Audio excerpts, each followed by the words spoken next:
So we move to the final presentations. Our two final presentations bring us back to the more general topic of this Congress, which was addressed yesterday evening, Humanity in the Age of Artificial Intelligence. The first speaker is Dr. Anders Sandberg, who is a researcher at the Future of Humanity Institute, where he works on the management of low probability, high impact risks, estimating the capabilities of future technologies and very long-range futures. He has a background in computer science, neuroscience, and medical engineering. Dr. Sandberg, it is a pleasure to have you with us. Thank you very much. It's a delight to be here, virtually speaking. So I'm going to show a little presentation, and this is about my day job, thinking about the end of the world. And hopefully I will be able to tie it together with many of the other themes I heard this morning. But first, I would like to honor the person of today, Lieutenant Colonel Stanislav Petrov. So the 26th of September 1983, he saved the world. Quite literally. He was responsible for the control complex in a bunker under Moscow, monitoring the satellite surveillance of nuclear launches. And suddenly all the alarms went off. There was indications that the Americans had launched a preemptive nuclear attack. And his job was to check that the information looked correct. And if it looked correct, he was to make a phone call. And given the tensions at that point in the Cold War, the consequences would be probably a direct retaliation, a nuclear war that would definitely kill hundreds of millions of people directly, and indirectly probably harm mankind even more. But Petrov felt some doubts. Was this really correct? All the machines, according to protocols, were working out, but he had an engineering background, and he was a bit concerned that some of these satellite systems were not entirely reliable. The minutes ticked on, and there is only a short time window before you run out of time, and the missiles that might have been in the air right now would destroy the ability to retaliate. So he had to make a choice. Would he make the phone call or would he delay? He delayed. And it eventually turned out that yes, it was a mistake. All those alarms were just because of a malfunction of a complex technological system. Of course, demonstrating this didn't exactly make him a hero. It was probably bad for his further career because he had not really followed the procedures. He should have checked things, and since the machines were saying they were working well, he should then have made the phone call, and then the world would have ended. Instead, he used a bit of critical thinking, skepticism, and maybe hope, and he became an unsung hero until in the late 90s, when finally his heroism was revealed. So this is one event that could have meant the end of humanity. There have certainly been others. If we think back, we realize that 99% of all species who ever existed have gone extinct. If we go to a museum, we will find some, not just ancestors, but other species of hominins and other human species like Neanderthals that have gone extinct. In some cases, we might have had a hand in it. In some cases, it might just have been bad luck. There is a theory that about 70,000 years ago, Mount Toba in Indonesia had a very large eruption causing a climate fluctuation lasting for decades. And that coincides with a genetic bottleneck in the human species. We're all fairly closely related to each other. And that might have been just because a very small number of people survived. Maybe, according to some estimations, just a few hundred humans. And fortunately for us, they survived, they rebuilt, they bred, they spread across the world, and here we are. But if that volcano had just been a little bit more intense, we would not be here to have this wonderful conference. So this is the problem, that we are a species among others, and we can go extinct, or worse, because we can also come up with other horrible scenarios. So normally when we talk about risk, we talk about how big the impact is and the probability. But one can also look at the scope. How many people or generations are affected by the harm, and how nasty is it? There are small things like a bad hair day that's bad for me personally for maybe one day, or at least as long as I look in the mirror. There might be worse problems that affect all of us, like small changes in climate. There are things that are bad for us, like large changes in the climate.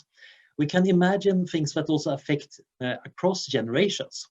If civilization collapses and causes a dark age, maybe humanity survives, but for a long time it's not that fun. But the worst things are the pan-generational, crushingly bad things. They are the existential risks. Extinction is the most obvious category, but you could imagine something like an eternal global tyranny. With AI support and perfect surveillance, and the government totally prevents all forms of rebellion, including future governments from changing the policy. That could totally destroy the potential of humanity. There might be more subtle risks. These are the issues that we do a lot of research about at the Institute. There are also the normal global catastrophic risks like climate change or aging or losses of cultural heritage, which are bad and we should prevent them, but existential risks are particularly bad. Why? Well, it's not just that they would be bad for the people who were, for example, killed by a disaster. There is also all the future lives that wouldn't happen. And the value of all our culture, all the beautiful artworks we have seen, all the symphonies of Mozart, all the cave paintings would be destroyed or rendered pointless because there was no human perspective to experience them. Also, of course, all the wonderful things that would be created in the future would not come about. Indeed, some people would argue that there is a value even to our species. In ecology, it's fairly common to argue that extinction of a species is a very bad thing. And that should apply even to Homo sapiens. And some philosophers would say, maybe we're the only truly conscious beings in the universe. If we disappear, there is no consciousness, no value at all. One can also make an argument that the future looks very big and there's a lot of people over there that they could exist. And we should, just as I shouldn't discriminate against people far away in space, I should not discriminate against people far away in time. And of course, being extinct or locked into tyranny means that we lose our options. These things require thinking big. And it's not entirely a coincidence that many of the leading people involved in thinking about this as a field, rather than for specific dangers, have been philosophers and transhumanists who are very willing to think about very extreme, very odd things.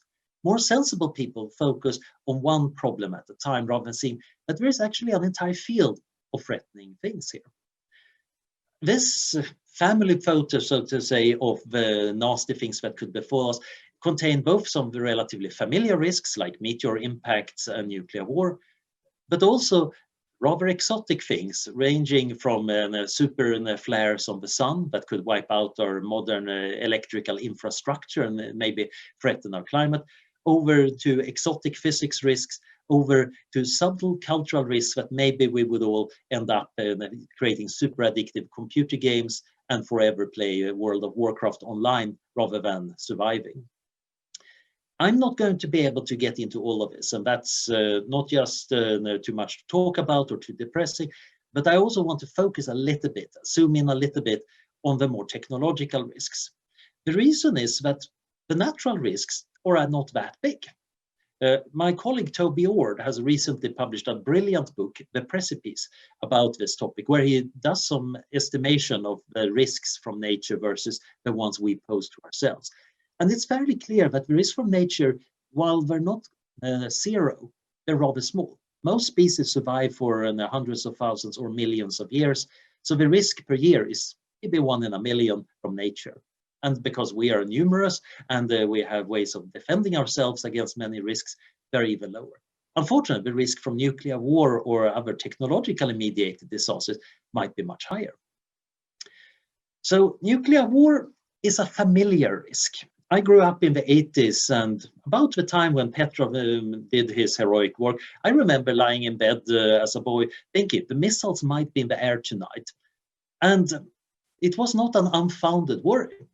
And it turns out that the real risk is not so much from the direct impact of nuclear weapons, but from the potential for a nuclear winter that prevents agriculture on the most of Earth. This is an interesting threat because it was not foreseen when people developed nuclear weapons, even though in 1945 people understood that, we have become responsible for our own survival as a species. The end of the world is now in our hands. And this is typically true for many of the technological mediated risks. They come about inadvertently and sometimes in very complex ways.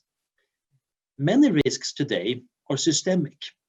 We are dependent for our survival on a vastly complicated energy system, enormously complicated agricultural system, tied together with an economic system we don't fully understand. Many of these systems are very insecure from hacking or malware or cyber attacks standpoint, and they're meshed with each other, as well as the climate system. So normally when we talk about disasters at our institute, many people start scratching their head. Why aren't you talking climate first and foremost? Because that's the big thing these days. And the answer is, of course, well, even rather extreme warming wouldn't actually kill off humanity. It would make the world worse. But what climate change would do is, of course, pressurize a lot of other systems. If a lot of people are having trouble getting the farming to work, and then many people are going to be hungry and they might want to vote for populists. You might have disasters of various kind linked to climate that disrupt other systems, and the whole networked system might become unstable. But this requires very different forms of analysis than the problems of a nuclear winter, or understanding the diplomacy of how to back down from a nuclear stalemate. Another kind of risk, which I studied a fair bit, was the concern a few years back that maybe the experiment at CERN could cause a physics disaster wiping out Earth. The good news is it's possible to show that this is very unlikely. The interesting thing is the risk assessments were wrong. They didn't take into account various very subtle points of philosophy and probability. They were still correct, most likely, and we're still here. But it turns out that sometimes new activities can cause very unexpected effects. And this, of course, led to an interesting debate also between philosophers and physicists, because physicists wanted to turn on their Hadron Collider, and they definitely didn't like philosophers making a fuss about making the right kind of risk assessment. And this is, of course, an eternal problem for us humans. We want to create good stuff, and we rarely see the bad side effects. And when the people developing it will say, this is going to transform the world, but be totally safe. That is mutually impossible. You can't transform the world and do it safely. If you can change things on a vast scale, you are also having the power to mess things up on a vast scale. Biotechnology is another good example. Where we're doing amazing progress right now, and it might actually help both make the world greener and help us against climate change, both by adaptation and ways of fixating carbon dioxide.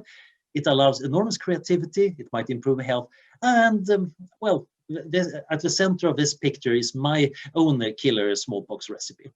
I blurred it out so it's not useful, because it's kind of scary that there is a piece of genetic code that in principle one could get synthesized, put into the right organs, and make a form of smallpox that's much more dangerous than the normal one. And that's just what somebody who's in the philosophy department doing theory, can come up with, rather than somebody who actually wants to harm humanity. So here we get a technology that is getting more powerful, but we need to develop useful safeguards that don't block the good uses before they get powerful. Now, the main attraction, of course, today is artificial intelligence. And often when we start talking about the risks of AI, people start thinking about something like the picture to the left, rampaging robots. But if you made a robot that wanted to rebel against humanity, you would in many ways have succeeded really well. You have created something that wants something, a being. That's almost, it's very close to getting something that wants to be friendly and helpful. You're just off by a little bit in its motivation systems. The real threat might be more to the right, paperclips. So a standard joke or a simple toy example is the paperclip maximizer. Suppose I have an artificial intelligence told to make as many paperclips as possible. And if it's relatively smart, it's going to figure out a clever way of taking metal wire, turn it into paper clips. If it's really smart, it's going to realize that there are ways of taking metal from the environment and turning that into even more paper clips. And if it's very smart, it could realize I can turn the entire universe into paper clips. At that level of intelligence, it might also realize, and Anders will probably try to pull my plug before I'm doing that, because he only wants a certain amount of paper clips. But if I prevent Anders from pulling the plug, more paper clips will be made. Maybe it's smart enough to realize that it's immoral to turn humanity into paper clips. Yeah, but following morality versus paper clips, well, the goal is to maximize paper clips. Many people groan when we hear this example because it sounds so darn stupid. But of course, most of us who've been doing programming recognize that it's hard to specify goals in the right way. And indeed, you can imagine another version of a paperclip example, which is far more plausible. Imagine an advice system for your company, programmed to increase its shareholder value. The shareholders would like that and would impose it. And if it's giving really good advice, well, it's stupid not to follow it. So bosses that don't follow the advice, well, they should probably be sacked. And companies that don't sack bosses that don't follow the advice, well, they of course end up doing more badly. So you're going to have a reason to follow the advice. That advice is going to be good for the company, but not necessarily for the world. Other companies would need similar advice bots to be effective. Now, this assumes that the advice bots are really good. But basically, it's the same problem as the paperclip maximizer. You're maximizing for something and all other values get trampled underfoot. When humans do things, we usually have a bunch of values, and then we trade between them in an inconsistent, very human manner. But we can make machines that just follow one value. Making machines that follow several values at the same time is very subtle and very interesting problems. So much of the research about how really powerful artificial intelligence can go wrong has centered on various concepts. One old idea is the intelligence explosion, already mentioned by Alan Turing in the 50s, coined as a term by I.J. Good in the 60s, and sometimes known as the technological singularity. You make machines that are good at various things, including making better machines. And now they make better machines that make better machines, and before you know it, you have an enormous amount of super intelligence and power. The problem here is that kind of super intelligence, we don't know whether this can happen. We don't have a good theory for it. So it's also not necessary for the other risks here. It might happen that many of these risks happen even without a singularity. The real problem might be that if you have a paperclip maximizer or a corporate advice agent or something else, it might also develop sub-goals. In order to make good paperclips, it needs energy. In order to give good advice, it needs more computing power.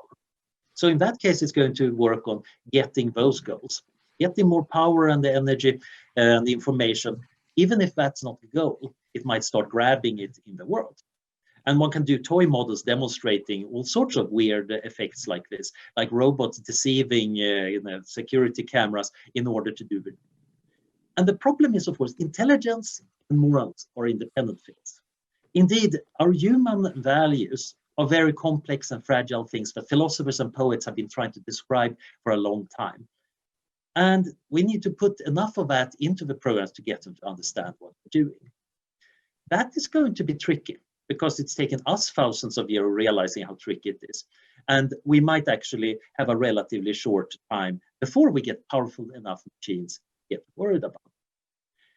So again, many people tend to focus on the robot, the thing, the particular entity. So if we go back to Fritz Lang's masterpiece, Metropolis, Maria, the robot, she's seductive, she's dangerous, she's inciting revolution. And many would say, yeah, that's kind of the first evil robot. Except that, first of all, she's a tool. She's a tool for the managers of a city to try to destroy the working class. It turns out that they make a fundamental mistake. They want to use her for that, but she's essentially destroying the city. Because they didn't specify the exact goal. They just gave her the goal of messing things up, and she was good at that. And we should recognize that the most likely danger from AI for the next decades is probably going to be malicious use rather than it emergently misbehaving. But there is another villain in the Metropolis film, and that's Moloch.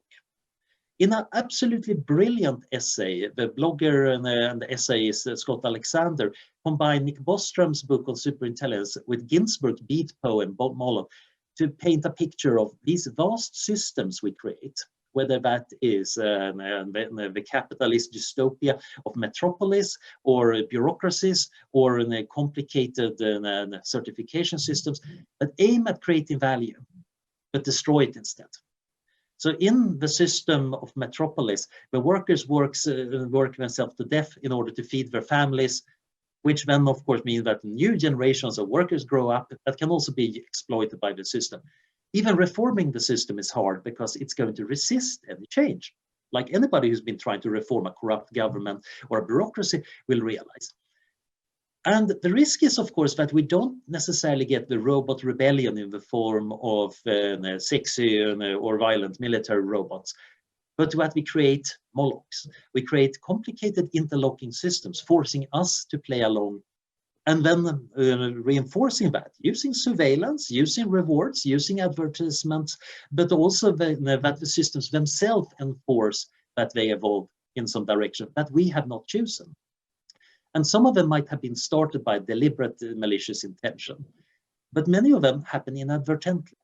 It's worth noticing that the people who came closest to destroying the world were not maniacs who wanted to destroy the world because they were part of a doomsday cult, but rational military planners during the Cold War who wanted to safeguard national security. So what they did was, of course, to create a mutual assured destruction situation with hair trigger and control over nuclear weapons. And then various technical risks did show up. There was a lot of close calls, not just during the Cuban Missile Crisis, but many, many times, including after the end of the Cold War. But this was not the aim. The aim was, of course, safeguarding national security. So it's worth noticing that we need to find ways of untangling ourselves from this. Yeah. Que no uses el Wi-Fi, por favor. Sorry? Okay. Okay, ciao.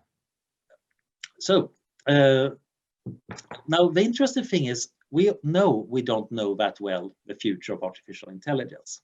Indeed, it turns out that experts on the topic rarely are experts on the future of the topic. When you ask chemists to predict what papers in an issue of a journal are going to be important 5 years later, they're not doing terribly good. Similarly, we know that when we ask people about the time until we get to artificial intelligence, experts and non-experts give about the same answers, and it doesn't change over time. It doesn't look like they know that much.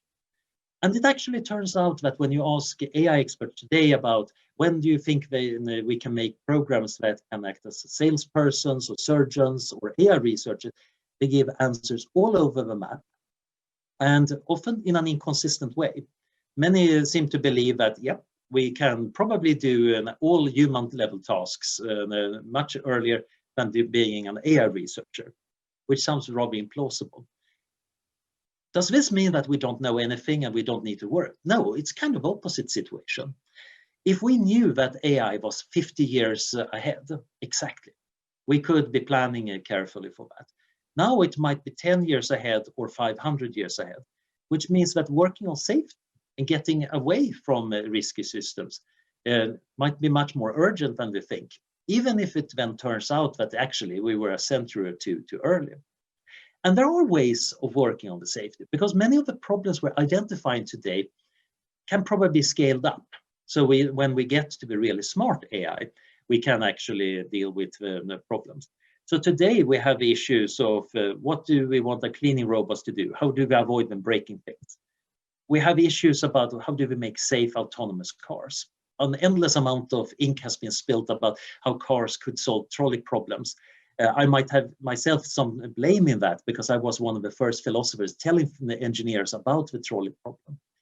But more important problems is that we can automate bad human behaviors. Spammers use it. Malware designers use it. There are fake books on various book selling sites generated from Wikipedia articles. So indeed, I found a book written by software about the Turing test, pretending to be written by humans and intended to be just an expensive thing libraries accidentally buy. We also become dependent on these systems. And that goes both for airplanes, where we tend to rely on autopilots. So in a crisis, the pilot have a hard time dealing with it. Or the Piper Alpha Oil platform that sank because of a miscalculation, which was because of a machine simulation pointed at one thing as a problem when the actual problem was different. In this case, it's the relationship between human and machine that is important rather than the machine itself. And this is tricky because now we need to figure out a way of balancing that. Another example is, of course, how Google's capturing system mislabeled black people as gorillas, or when we get biased algorithms. Here, the problem is we can specify a system and we can have intentions, but we can get accidental behaviors out of the data fed into the system. If the data is from a racist society, you are going to get racism embedded in the system, even if you're not racist. We also get emergent properties, whether that is in stock market trading or when the Amazon trading bots are looking at each other and trying to sell used textbooks for literally millions of dollars. These are kind of problems that we have today. Together with the diplomatic question, what do we do about autonomous weapons? We need to decide on that. And we probably need to decide rather soon because eventually there are going to be a lot of them. And if we don't set the rules now, then there are not going to be that much rules later. But the nice thing is, many of these problems are also very concrete. Many people in the AI community really don't like us talking about the singularity or superintelligence or abstract weird things in the far future. But it's really part of the same spectrum.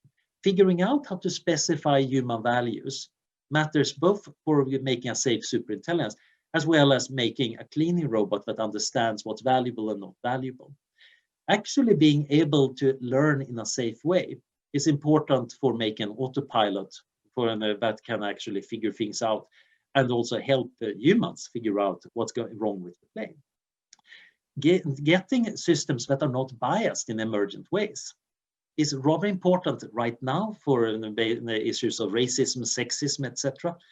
But is going to be very important for making morally unbiased system in the future. So it's this continuum that we can work on. So to conclude, I'm optimistic. It's kind of weird given that I'm talking about the end of the world scenarios of various kinds, but generally there are things we can do that improve the world. There are natural risks and existential risks there, but the total risk is rather small. Pandemics dominate. Actually, that part of this slide was made more than a year ago. So the fact that the pandemics is on there and dominate, well, it's kind of an easy guess. But even the worst pandemics, natural pandemics, tend to be modest in size. We should recognize that COVID-19 is a dress rehearsal for something serious. How bad it feels right now, that's nothing compared to our actual horribly dangerous pandemic. But the anthropogenic risks dominate. They can be much more likely, and we can make things worse. The good news is they are because of human action.